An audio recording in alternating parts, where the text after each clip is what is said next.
Hello all, എല്ലാവർക്കും ഐപ്ലസിന്റെ പുതിയൊരു വീഡിയോയിലേക്ക് സ്വാഗതം.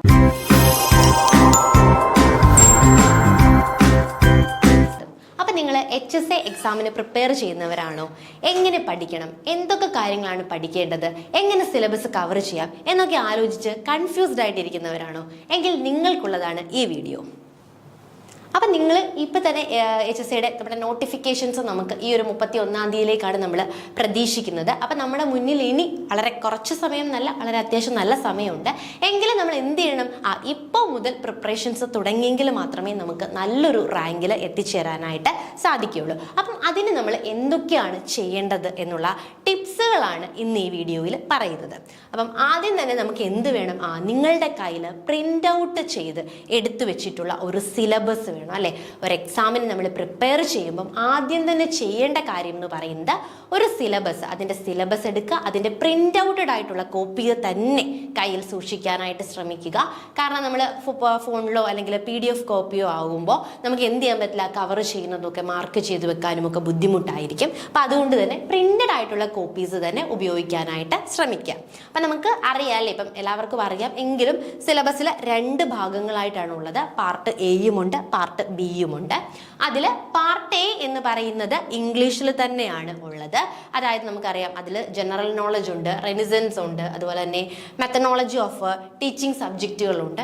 അങ്ങനെയുള്ള ജനറൽ പാർട്ടാണ് പാർട്ട് എ എന്ന് പറയുന്നത്. അത് ഇംഗ്ലീഷിൽ തന്നെയാണ് ഉള്ളത്. നെക്സ്റ്റ് പാർട്ടാണ് പാർട്ട് ബി എന്ന് പറയുന്നത്, നമ്മുടെ കോർ സബ്ജക്റ്റുകളുള്ളത്, അല്ലേ? ബോട്ടണിയും സുവോളജിയും അടങ്ങുന്ന കോർ സബ്ജക്റ്റ് ഉള്ള പാർട്ടാണ് പാർട്ട് ബി.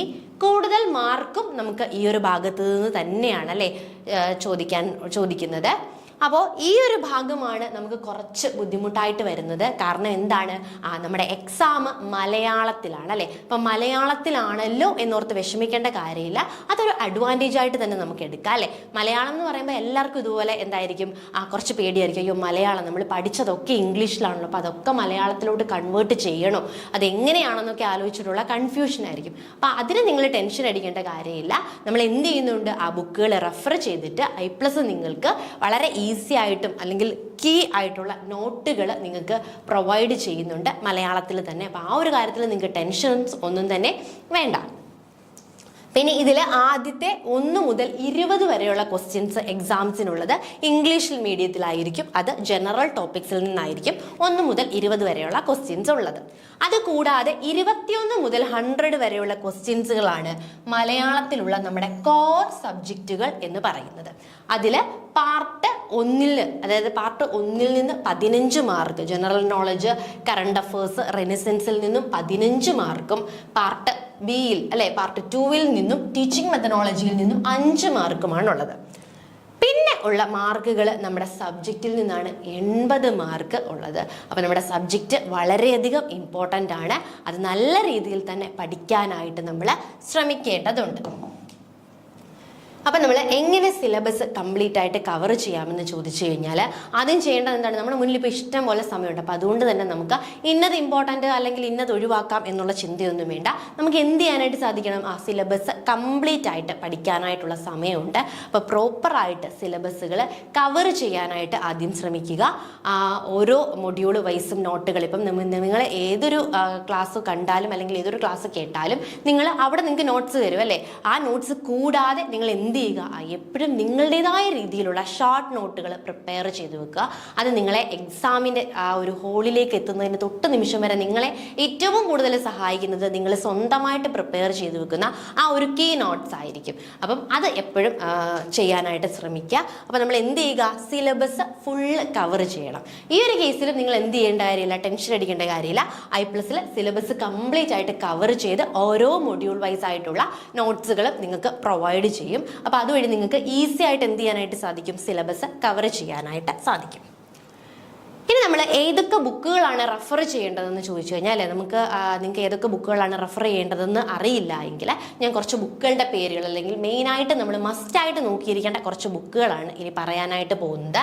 ആദ്യം തന്നെ നിങ്ങൾ ചെയ്യേണ്ടതെന്ന് പറയുന്നത് നമ്മുടെ +1 +2 ബയോളജിയുടെ ബുക്കുകൾ കൃത്യമായി പഠിക്കുക എന്നുള്ളതാണ്. അതിന് ശേഷം മാത്രമേ ബാക്കി എന്തും ചെയ്യാവൂ. +1 +2 അതായത് നമ്മുടെ ബേസിക് കാര്യങ്ങളാണ് അല്ലെ. +1 +2 ബയോളജിയുടെ ടെക്സ്റ്റ് ബുക്കുകൾ എടുക്കുക. ഈ ടെക്സ്റ്റ് ബുക്കുകൾ മലയാളത്തിൽ അവൈലബിൾ ആണ്. ഏറ്റവും വലിയ അഡ്വാൻറ്റേജ് എന്താണ്? ഈ ടെക്സ്റ്റ് ബുക്കുകൾ മലയാളത്തിൽ അവൈലബിൾ ആണ്. ഇതിന്റെ PDF കോപ്പീസുകൾ ഇഷ്ടം പോലെ നമുക്ക് ഈസി ആയിട്ട് ഗൂഗിളിൽ സെർച്ച് ചെയ്ത് കഴിഞ്ഞാൽ കിട്ടാവുന്നതേ ഉള്ളൂ. അപ്പം അത് കൃത്യമായിട്ട് പഠിക്കുക. അത് എന്തിനാണ് പഠിക്കുന്നതെന്ന് ചോദിച്ചു കഴിഞ്ഞാൽ നമുക്ക് കുറച്ചധികം നമ്മുടെ എക്സാം മലയാളത്തിലാണെന്ന് ആദ്യമേ പറഞ്ഞു അല്ലേ. എന്ന് വെച്ചാൽ പക്ക ഒരു മലയാളിവൽക്കരിച്ച എക്സാം ഒന്നുമല്ല.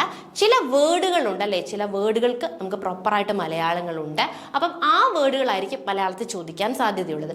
ആ വേർഡുകളൊക്കെ നിങ്ങൾക്ക് ഇവിടെ നിന്ന് കിട്ടും. ബേസ് എന്ന് പറയുന്നത് +1 +2 ഈ ഒരു NCERT ടെക്സ്റ്റ് ബുക്ക് ആയിരിക്കണം. അപ്പോൾ ഇത് പഠിക്കുന്നതിലൂടെ നിങ്ങൾക്ക് കുറേയധികം ബേസിക് ആയിട്ടുള്ള വേർഡ്സുകൾ കിട്ടാനായിട്ട് സഹായിക്കും. അതിൻ്റെ മലയാളങ്ങൾ നിങ്ങൾക്ക് മനസ്സിലാക്കാനായിട്ട് പറ്റും. ഒരു ജനറൽ ഐഡിയ നിങ്ങൾക്ക് കിട്ടും.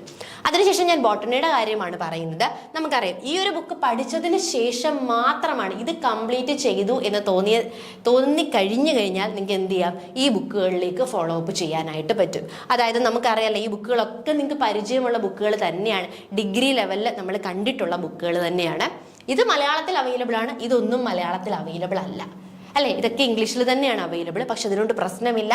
കാരണം ഇവിടെ ബേസിക് ആയിട്ടുള്ള കാര്യങ്ങളുടെ ഒക്കെ മലയാളം വേർഡ്സ് നമ്മൾ എന്ത് ചെയ്തു, ഓൾറെഡി നമുക്ക് കിട്ടിക്കഴിഞ്ഞു. അപ്പൊ പിന്നെ നമുക്ക് എന്ത് ചെയ്താൽ മതി, ഇതൊക്കെ ഒന്ന് മനസ്സിലാക്കി വെച്ചാൽ മതി. സോ നമുക്കറിയാം നമ്മുടെ സിലബസിൽ മൈക്രോബയോളജി, ഫൈക്കോളജി ഉണ്ടല്ലേ. അപ്പൊ ഇതിനുവേണ്ടി നമുക്ക് ഈ ഒരു മഞ്ജുഷ പബ്ലിക്കേഷന്റെ ഈ ഒരു ബുക്ക് നമുക്ക് ഫോളോ ചെയ്യാം. മഞ്ജുഷ പബ്ലിക്കേഷൻസ് ബുക്കൊക്കെ വളരെ നല്ല ബുക്കാണ്. അതുകൂടാതെ ഇത് വളരെ സിംപ്ലിഫൈഡ് ആയിട്ടാണ് അല്ലെ. ഒരുപാട് കാര്യങ്ങളൊന്നും ഇതിൽ പറഞ്ഞിട്ടില്ല. വളരെ സിംപ്ലിഫൈഡ് ആയിട്ടുള്ള നോട്ട്സ് ആണ് ഇതിൽ കൊടുത്തിരിക്കുന്നത്. അപ്പോൾ അത് നമുക്ക് പഠിക്കാനായിട്ട് ഈസിയാണ്. അതുപോലെ തന്നെ ആൻജിയോസ്പേംസിന്റെ മോർഫോളജി, എക്കണോമിക് ബോട്ടണി, എത്തനോ ബോട്ടണിക്കൊക്കെ ആയിട്ട് നമുക്ക് ഈ ഒരു സിസ്റ്റമാറ്റിക്സിന് വേണ്ടിയിട്ട് നമുക്ക് ഈ ഒരു ബുക്കാണ് റെഫർ ചെയ്യാനായിട്ടുള്ളത്.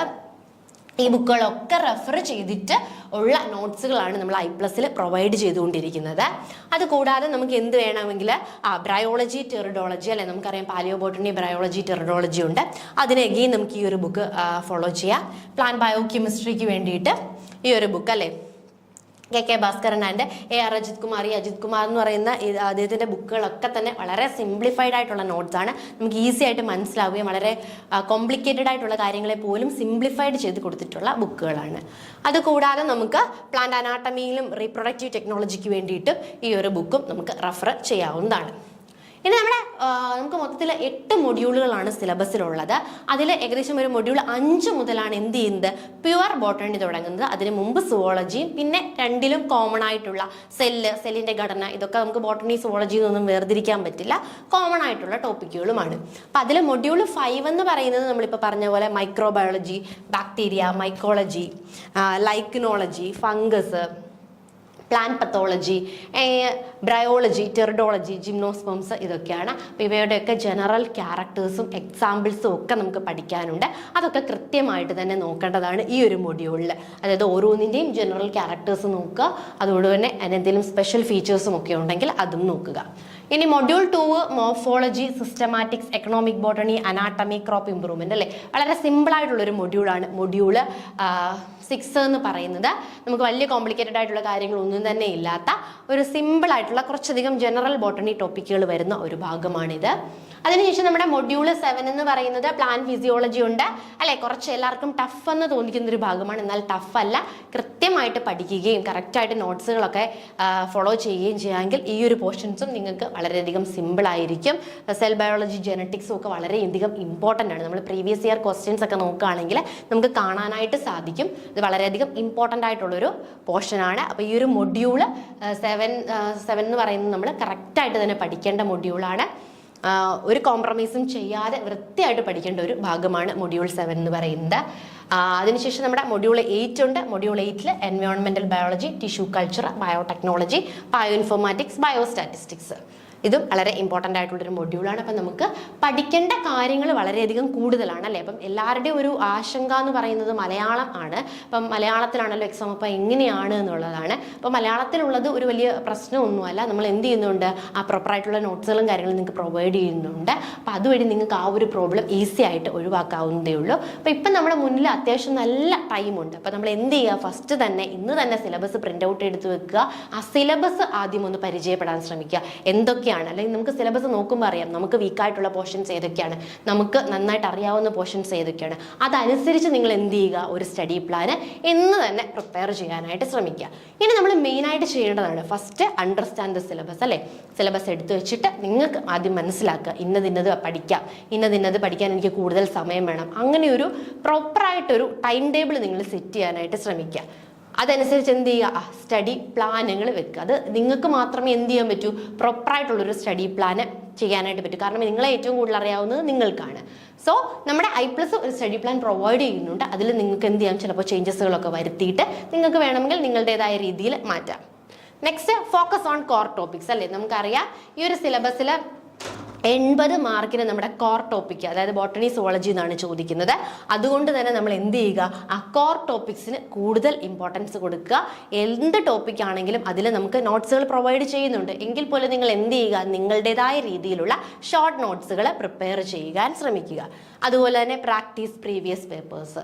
നമ്മുടെ എക്സാംസ് നടന്നിട്ടുള്ള HSST ആണെങ്കിലും HSA ആണെങ്കിലും ഇതിൻ്റെയൊക്കെ പ്രീവിയസ് പേപ്പേഴ്സ് എന്ത് ചെയ്യുക, മാക്സിമം ചെയ്തു നോക്കാനായിട്ട് ശ്രമിക്കുക.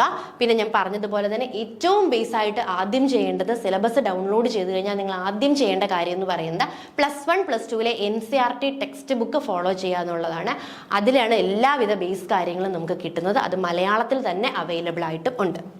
അതുകൂടാതെ നമ്മൾ എന്ത് ചെയ്യുക, കുറച്ചധികം നമുക്കറിയാമല്ലേ ജനറൽ നോളജ് അല്ലെങ്കിൽ GK ഉണ്ട്.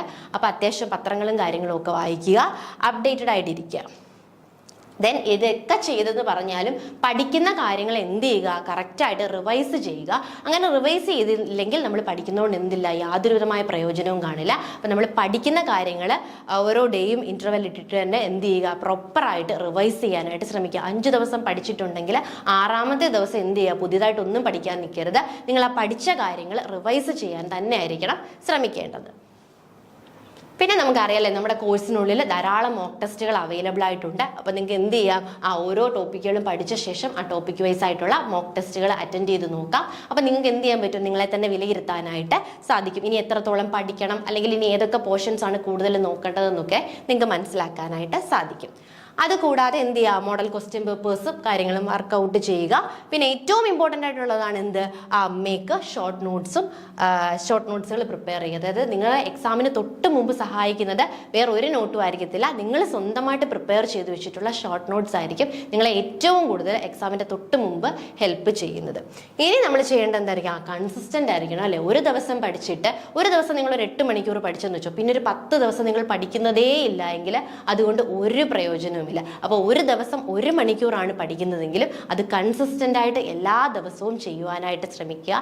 ഇത്രയും കാര്യങ്ങൾ നിങ്ങൾ കൃത്യമായിട്ട് ചെയ്യുകയാണ് എങ്കിൽ നിങ്ങൾക്ക് എന്ത് ചെയ്യാനായിട്ട് പറ്റും, നല്ലൊരു റാങ്കിൽ എത്തുവാനായിട്ട് സാധിക്കും. I+ HSA നാച്ചുറൽ സയൻസ് കോഴ്സിനായിട്ട് ഇൻറ്റൻസീവായിട്ടുള്ള കോച്ചിങ് ആരംഭിച്ചിട്ടുണ്ട്. താഴെ കാണുന്ന നമ്പറിൽ വിളിച്ചിട്ട് നിങ്ങൾക്കും കോൺടാക്റ്റ് ചെയ്യാവുന്നതാണ്. I+നോടൊപ്പം വർക്ക് ചെയ്ത് നിങ്ങൾക്കും നല്ലൊരു റാങ്കിൽ എത്താവുന്നതാണ്. Thank you.